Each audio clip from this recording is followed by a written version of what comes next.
gonna run rings around Charlie. No, he'll be fine. Unless they dredge up the drug dealer. Oh, come on, guys. He's hardly gonna respect the Bible and tell the truth, is he? That's it, be positive. It's better when you had man flu. I didn't think you were allowed out of hospital.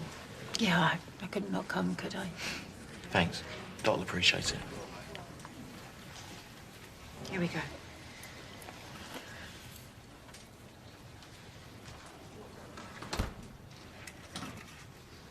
All rise.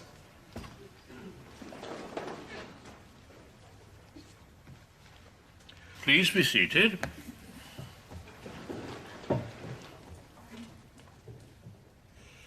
Miss Stritch, have you found your missing witness?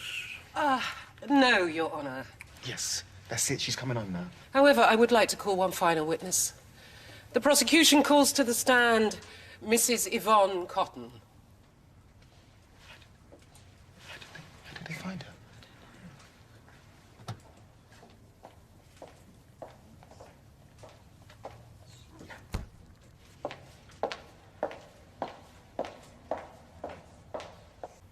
Mrs. Cotton, tell me, how would you describe your relationship with your mother-in-law? There wasn't a relationship as such. She only took you in and put a roof over your ungrateful head. Can you expand on that? She was very jealous of the bond that Nick and I shared. Would you elaborate for the court on how this jealousy manifested itself? She controlled Nick from the second he was born.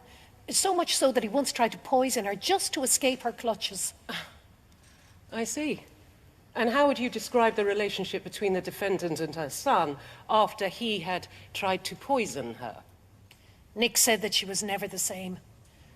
She had hardened her heart to him. And how did you respond to that? I told him to stay away from her, and I regret massively that he didn't. If he had, Nick would still be alive now. Your Honour, obviously this is inadmissible speculation. I'm just saying. Call it payback, call it what you will. But she had him exactly where she wanted him. The jury will ignore that last remark. Mrs. Cotton, please stick to the facts. When Nick phoned you, did he tell you he was scared for his life? Phoned me. Or texted you? You did have contact with him. No, Speak up, Mrs. Cotton. I never heard from him again after I left Walford. That's odd. This poor man curled up in a freezing cold house with the equivalent of Annie Wilkes looking for blood, and he doesn't think to call the woman he loves.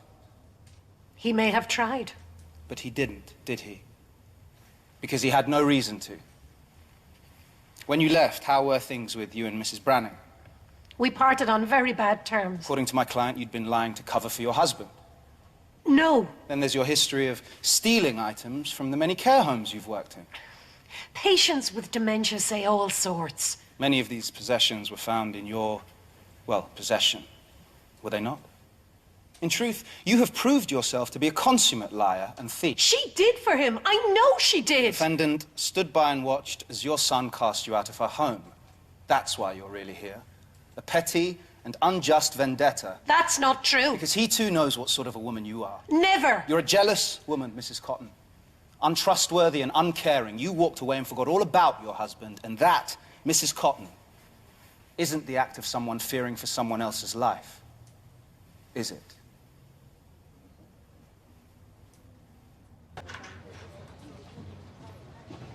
Charlie.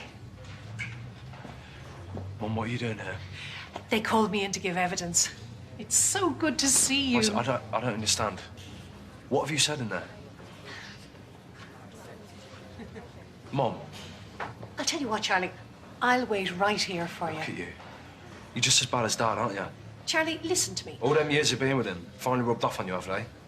What have you said in there? Is this really any sort of reunion? You tried to bury Dot, didn't you? What was I meant to do? She killed him. Mum, you weren't even there. Well, I'm here now. I'm back. It can be you and me again, just like it always was. It's never going to happen, all right? You should have stayed away.